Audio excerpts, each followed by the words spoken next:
Welcome back to the News Hour, on with Bob Chapman of the International Forecaster, talking about the global economy, the global economic crisis. Bob, you've seen the banks get bigger and bigger through the years, and now they've been either handed or committed to trillions of dollars. The idea isn't to use this money to revive the economy. The idea is to get back into the speculation game, to buy up competitors, or let the little ones that you were talking about go under, so the big boys have less competition. And back in 1999, I guess it was, they got rid of Glass-Steagall. Larry Summers is Treasury Secretary at the time, and now Larry Summers, of course, back. Probably he may be as powerful an economic guy as there is in the Obama administration today. So all the regulations about boards, more or less, and the big bankers rule the roost. And do you see any possibility of getting any sense back into the system as you look ahead, Bob? I know your outlook going forward is a very, very grim one, and I'd like you to tell listeners what you think you see showing up in the months and years to come. But, I just spewed out a whole lot. I'll let you pick up on it and comment on it.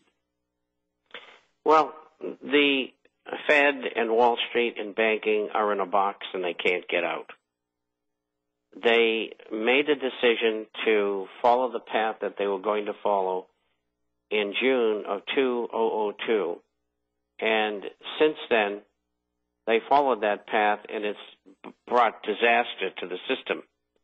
Now, if they were to go ahead and raise interest rates, what would happen would be bonds would probably firm up, the dollar would probably firm up, and the economy would probably turn further down. I don't know whether at this time or in the immediate future that they're ready for a deflationary depression. We're in depression, but we're in an inflationary mode. And it's going to get worse because what they have been doing is they have lowered interest rates to virtually zero. They're creating money and credit at an 18% annual rate. They're giving out loans like they were popcorn. They committed, the Fed, along with the Treasury, to $14.8 trillion in that category, and they keep on adding to it every day. And worst of all, they're monetizing. And monetizing is when you create money out of thin air and it goes into the system, it immediately becomes inflationary. And that's what started this past month, because the Fed is going to buy or has bought, and we don't know because they lie about everything, just like the government does and Wall Street does and banking does. And they have committed themselves for a first tranche of purchase of U.S. Treasuries, either in the market or from the Treasury, of $300 billion. They also agreed to take down $800 billion worth of agencies. They are the bonds of Fannie Mae, Freddie Mac, FHA, etc. And they are going to pick up $1.5 trillion worth of what is called toxic waste. And what that is collateralized debt obligations, which are mortgages which have been put into the form of bonds. And so what are we talking here? 1.2 trillion, 2.1 trillion, 2.3 trillion, whatever it is, it's an enormous figure. And it's all being monetized. And it'll be so between now and the end of September, which is the end of the fiscal year. And they're going to have to turn around and do it again and again and again.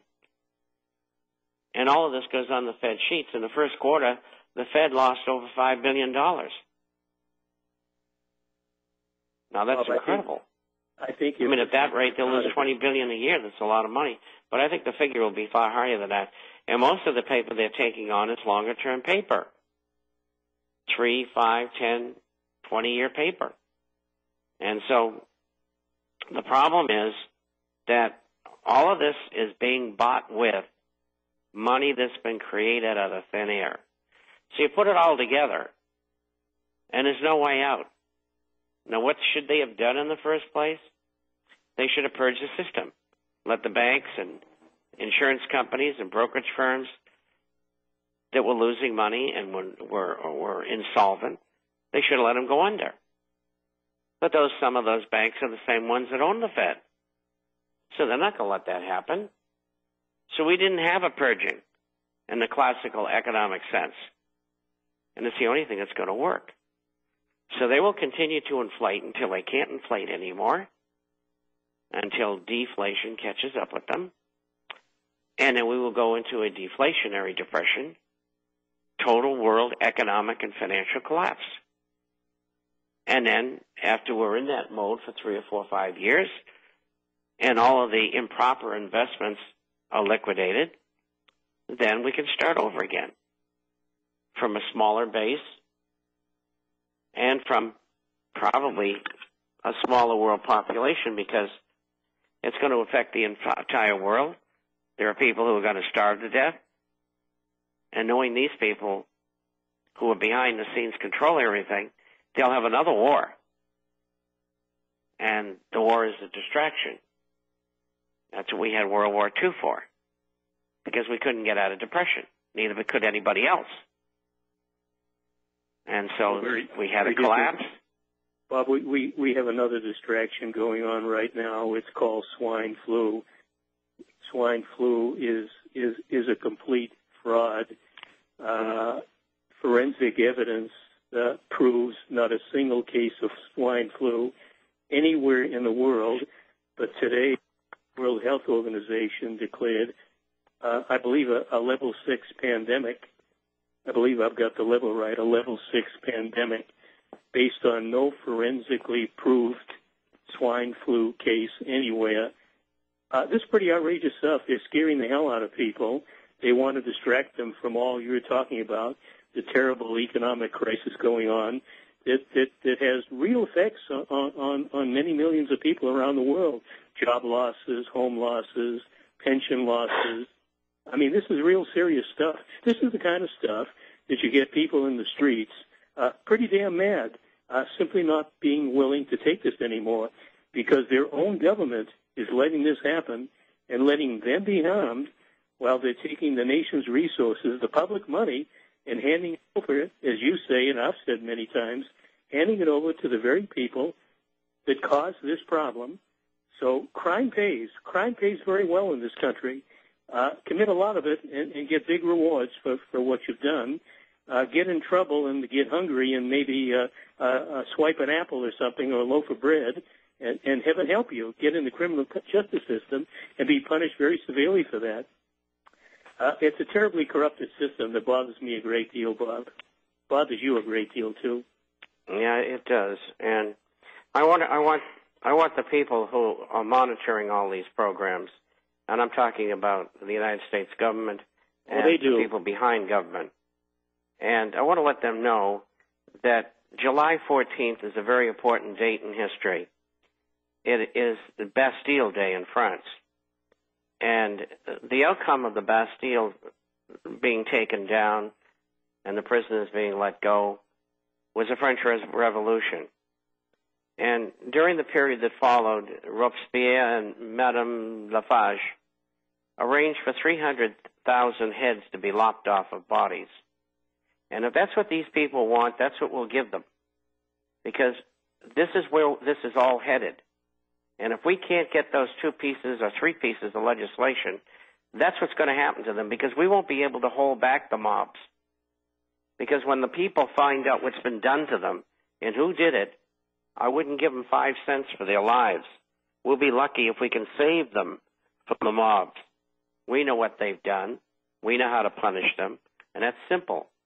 You incarcerate them and their families and remove their wealth and give it to the state. And that's what's going to happen in America if we don't get these 3 pieces of legislation: investigation of the Fed, the elimination of the Fed, and tariffs. And that's the only thing I can see after 50 years of being involved in this that's going to work at this stage. Because the Fed and the banks are not going to stop inflating. It's the only way they can stay in power, hope against hope that something happens that makes it work for them. And that's what the whole situation is all about.